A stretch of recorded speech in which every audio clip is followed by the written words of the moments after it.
Archduke Franz Ferdinand, the heir to the Austro-Hungarian throne. The man who would one day rule an empire of 50 million people was visiting the city on an official tour.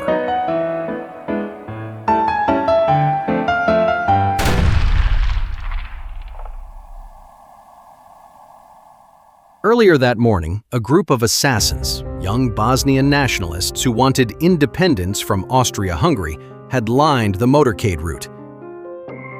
One of them threw a bomb. It bounced off the Archduke's car, exploded behind them, and injured people in the car following. The car escaped and sped away. Franz Ferdinand was shaken, but alive. Lucky Ferdinand. The assassination had failed. One conspirator jumped into the river trying to escape. It was over.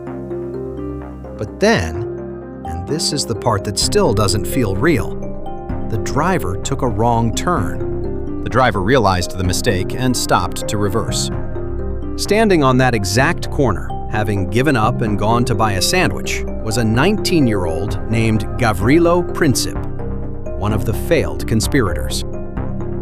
He looked up, and the Archduke's car was right in front of him, 3 feet away. He pulled out a pistol and fired twice. Franz Ferdinand and his wife Sophie were both dead within minutes. The heir to one of the largest empires in Europe was killed because a driver turned left instead of right. Not lucky this time. And the world barely noticed. A dead archduke in the Balkans, a part of Europe that the great powers treated like someone else's problem. Kaiser Wilhelm, the German emperor, left for his summer yacht holiday as planned. The French president continued his state visit to Russia. In London, Parliament was debating Ireland. And honestly, they had a point. An archduke most Europeans had never heard of, killed in a city most Europeans couldn't find on a map, by a teenager with a grudge. It was tragic, sure. But what's that got to do with Paris, or London, or you? Nobody thinks this means war. Not yet. What nobody understood, what nobody could have understood, was that a clock had just started ticking, and in 37 days, the world would be unrecognizable. Austria-Hungary wasn't grieving. It was planning. The assassination gave Austria exactly what it wanted, an excuse to crush Serbia, the small country it blamed for the Archduke's murder, and for encouraging the Bosnian nationalism behind it. Behind closed doors, Austrian officials spent 3 weeks drafting an ultimatum, a list of demands that Serbia could never accept. Serbia would have to allow Austrian police investigate the assassination on its soil, shut down nationalist organizations, and hand over suspects, all within 48 hours. No extensions, no negotiations. Sign it, or we go to war. Austria didn't act alone. Before sending the ultimatum, they went to Germany, Europe's most powerful military force, and asked, "If Russia supports Serbia, will you back us?" Germany said yes, unconditionally, a blank check. Why? Because Germany had its own reasons. A rising Russia terrified Berlin. Better to fight now, while Germany still had the advantage. Austria's little war was Germany's opportunity. But here was the problem. No one in Europe stood alone. Austria-Hungary was allied with Germany. Serbia had the backing of Russia. Russia was allied with France. And France had an understanding with Britain. Like a row of dominoes, push one and they fall. If Austria attacked Serbia, Russia would respond. If Russia moved, Germany would back Austria. If Germany mobilized, France was pulled in. And if France went to war, Britain couldn't stay out. Austria was about to push the first one.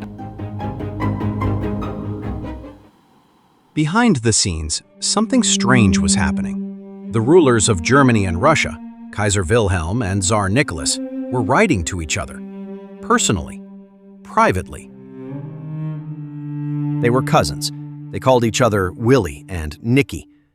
And in the last days of July 1914, they exchanged a series of urgent telegrams, each one more desperate than the last. Nicky begged Willy to restrain Austria. Willy promised he was trying. Was he? That's the thing about 1914. Germany's generals had spent years planning for exactly this war. And yet, here was Germany's emperor writing to his cousin like a man who genuinely didn't want it. Maybe he meant every word. Maybe he was writing the kind of letters that would look good in history books. Maybe both. It didn't matter, because the machines they sat on top of, the armies, the alliances, the mobilization plans, were bigger than both of them. The cousins kept writing. The armies kept moving.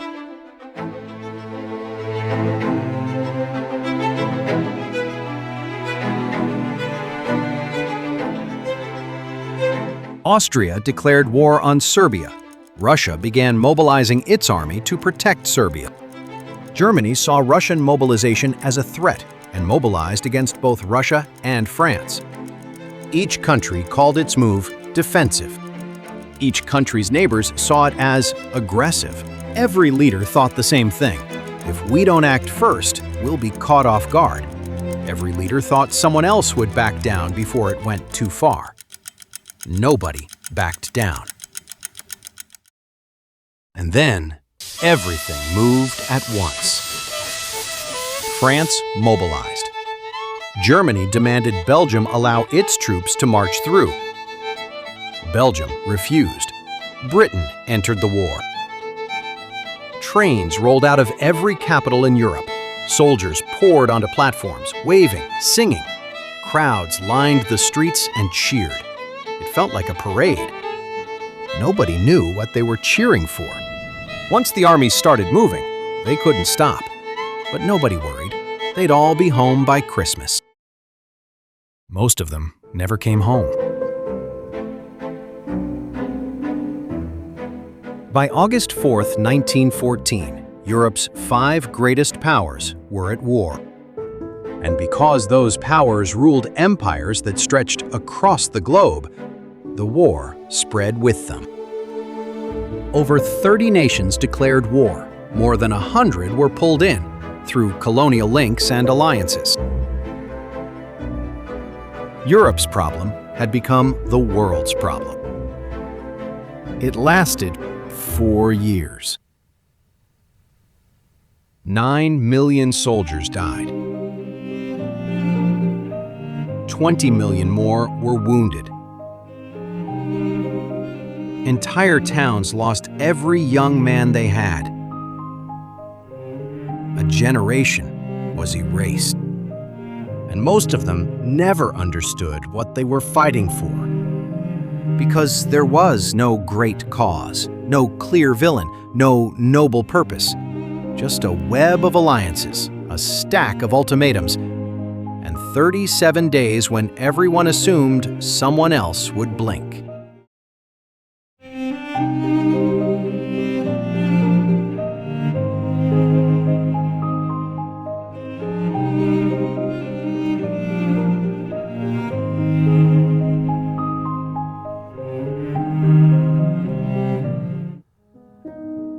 They called it the war to end all wars. It ended nothing. After 4 years of trenches, gas, and slaughter on a scale nobody had imagined, Germany and its allies were exhausted. In November 1918, Germany surrendered. The war was over. But the peace that followed wasn't peace. It was punishment. The treaty signed at Versailles in 1919 forced Germany to accept full blame for a war that all the great powers had helped ignite. It lost territory. It lost its military. And it was forced to pay for the damage, a sum so enormous that the country's economy collapsed under the weight of it. Money became worthless. A loaf of bread that cost a mark in the morning could cost 1,000,000 by evening. People carried stacks of banknotes in wheelbarrows just to buy groceries. The result wasn't stability, it was humiliation. And humiliation created rage. Into that rage stepped a man named Adolf Hitler, someone certain, someone ruthless, someone who promised a broken nation that he could make it great again. 20 years after the war to end all wars, the world went to war again. Bigger, worse.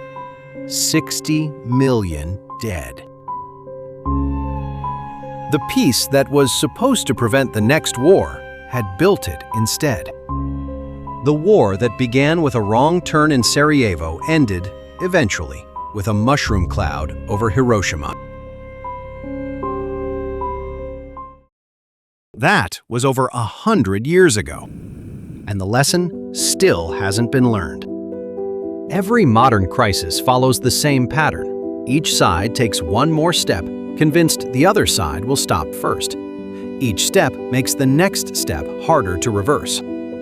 Sanctions, mobilizations, ultimatums, each side waiting for the other to blink. No one blinks. The biggest war in human history started with a wrong turn on a sunny morning. Not with grand strategy, not with master plans, with a driver who turned left instead of right. But here's what makes it truly terrifying. If the driver hadn't taken that wrong turn, it probably would have started anyway. The alliances were already signed.